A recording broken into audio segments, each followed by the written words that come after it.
අපි අද බලමු කොහොමද UK වල ප්‍රධාන පෙළේ ග්‍රොසරි ස්ටෝර් එකක ඩෙලිවරිස් වෙන්නේ කියලා. ඉතින් ඔයාලා UK ගැන සමහර විට දන්නව නම් දන්නවා ඇති. මෙහි ප්‍රධානම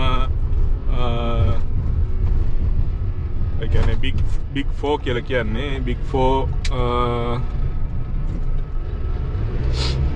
4 supermarket companies තමයි Sainsbury's, Tesco, ඊට පස්සේ Asda, ඊට පස්සේ ඉතින් මතක නැහැ.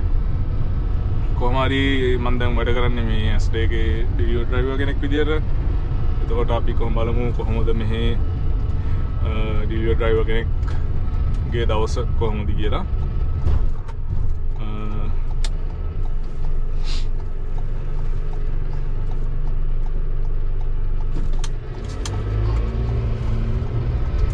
ඒ අතරතුර මම try කරනවා පුළුවන් තරම් මෙහි ප්‍රධානම වෙනස මම දකින ලංකාවට සාපේක්ෂව කොහොමද ඩ්‍රයිවිං කියන එක. කියන්නේ පාරවල් වල හරියට ඩ්‍රයිව් කරන්නේ කොහොමද. UK කියන්නේ සාමාන්‍යයෙන් ලංකාවේ නීති වලට සාපේක්ෂව ගොඩක්ම සමාන නීති තියෙන රටක්. මොකද ලංකාවේ නීති ගොඩක් හැදිලා තියෙන්නේ UK වල ආభాෂයත් එක්ක. මෙහි පාරවල් වල තියෙන නීතිත් 90%ක්ම වගේ ලංකාවේ තියෙනවා.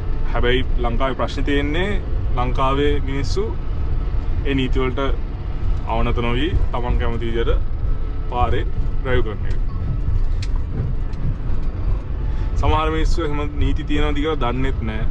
ඒකත් ලොකු ප්‍රශ්නයක් ලංකාවේ තියෙන. ඒ කියන්නේ මේ වගේ රටක ඩ්‍රයිව් කරද්දි තමන්ට දැනෙනවා හරිම සේෆ් බව.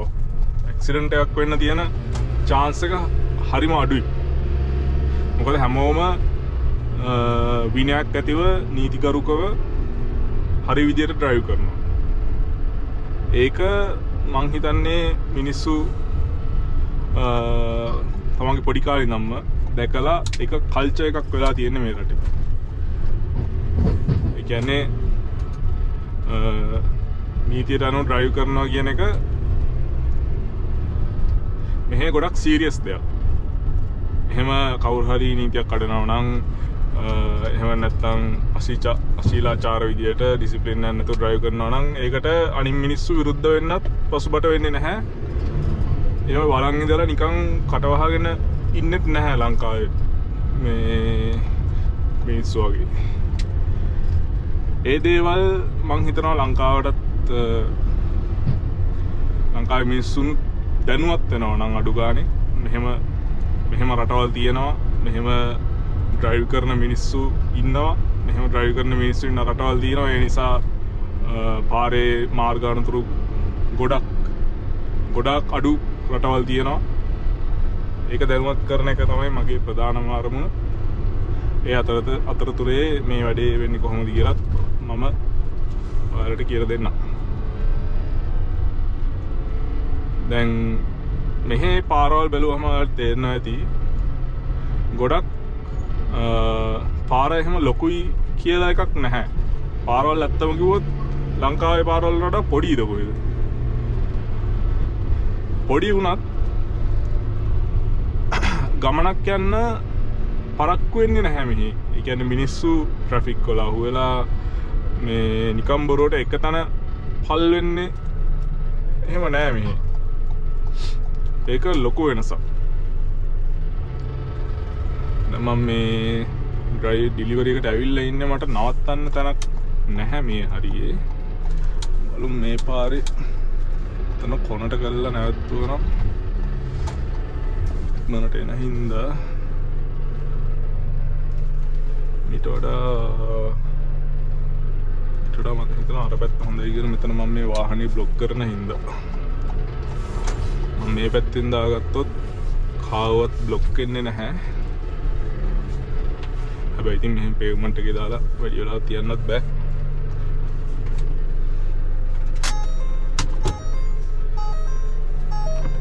දැන් ඇඩ්‍රස් එකට ඇවිල්ලා ඉන්නේ මුල්ම ඩෙලිවරි කරන්න.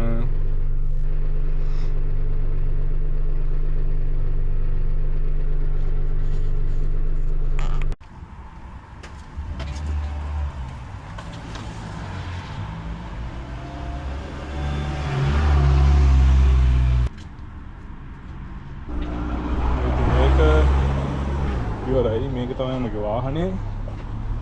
මේක Ford Transit van එකක් කන්වර්ට් කරලා තියෙනවා ලෝරි එකක් විදියට.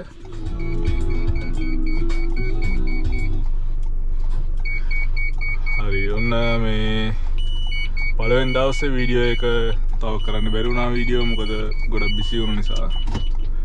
අද මේ තව දවසක උදේ පාන්දර මේ උදේ පාන්දර කිව්වට වෙලා උදේ 8:14යි. ඒ වුණාට තාම හරියට එළිය වැටලා නැහැ. කොහොමද යන්නේ? Take the next left onto Bell Lane, then turn right onto Granville Road. Una pissettu.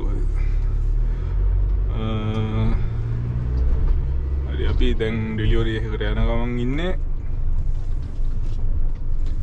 අපි කතා කරමු මෙහි UK වලයි ලංකාවේ තියෙන වෙනස ගැන. වෙනස මේක ඇත්තම කම්පැරිසන් එකක්. සමහරු කියාවි ඩෙවලොප්ඩ් කන්ට්‍රි එකකුයි ඩෙවලොප් වෙමින් පවතින රටකුයි කම්පෙයාර් කරන්නේ කොහොමද මේ ගොඩක් දේවල් වෙනස් කියලා. ඒ වුණාට මේ රටවල් වලින් ඉගෙනගෙන තමයි අපිට දියුණු වෙන්න පුළුවන්. මේකයි මම මේ දේවල් කියන්නේ. මේ රටවල් වල තියෙන සිස්ටම් එක අපිට කොපි කරන්න පුළුවන්. එහෙම තමයි දියුණු වෙන්නේ. නැත්නම් ඉතින් මීට වඩා හොඳ සිස්ටම් එකක් අපි හදන්න ඕන.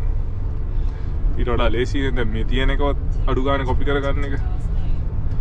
ඒකින් තමයි මේ දේවල් කියන්නේ. දැන් පාරේ ඩ්‍රයිව් කරන විදිය බලමු. මෙහෙම ජංක්ෂන් එකකට ආවම හොඳට දෙපැත්ත බලලා තමයි අපි පාරට දාන්න ඕන. තාම මේ උදේ පාන්දර නිසා වාහන ගොඩක් නැහැ. මෙහෙම වාහනයක් එනකොට දැන් ලංකාවේ වුණා නම් කෙලින්ම යනවනේ අනිත් පැත්තට. එහෙම යන්නේ නැහැ. අපි ඒ වාහනේ ඉඩ දීලා ඊට පස්සේ තමයි යන්නේ. දැන් මෙතන පාරයිනේ වාහන පාක් කරලා තියෙන හින්දා එක ලේන් එකක විතරයි යන්න පුළුවන්. මේ ගොඩක් බිසි පාරවල් නෙමේ. මේ සාමාන්‍ය මේ ගම්බද පාරවල් තමයි මෙහෙම තියෙන්නේ. ඔන්න දැන් එන්නේ ටිකක් සාමාන්‍ය පාරකට. දැන් බලන්න මේ පාරේ හැම දෙපැත්තේ වාහන නවත්තලා නැහැ. මොකද මේක බිසි පාරක්. බිසි පාරවලත් සමහරවල් නවත්තලා තියෙනවා. ඔබ ගොඩක් වෙලාවට නැහැ ඉතින්. මෙහි ඩ්‍රයිව් කරනකොට අපි ඩ්‍රයිවිං ගැන කතා කරනවා නම්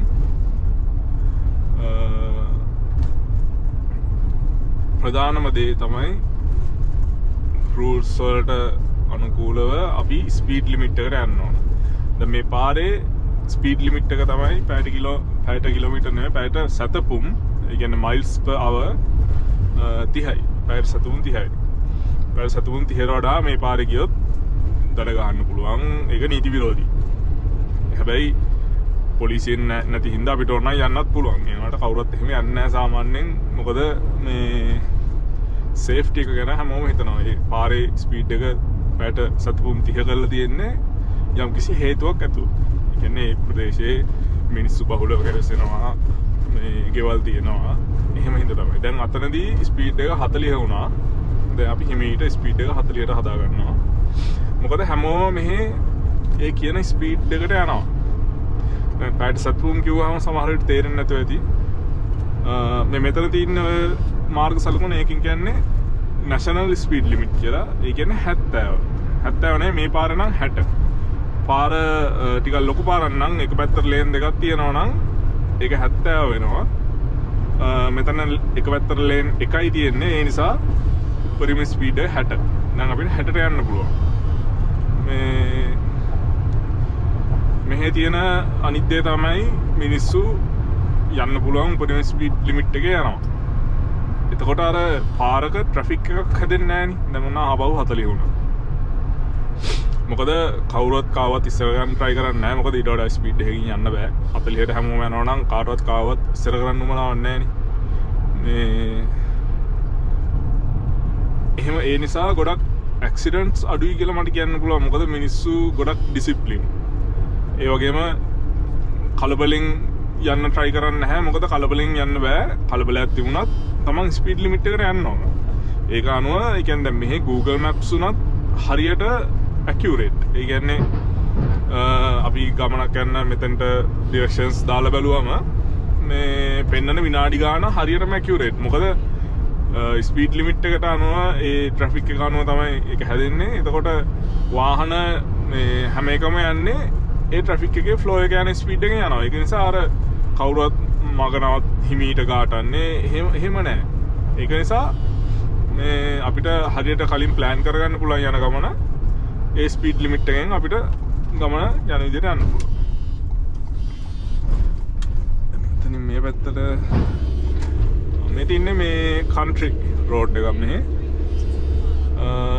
කන්ට්‍රි රෝඩ් සාමාන්‍යයෙන් පොඩි මේ වගේ හෙජ් එකක් තියෙනවා දෙපැත්තෙන්. මේවා වැඩිපුර බිසි රෝඩ්ස් නෙමෙයි.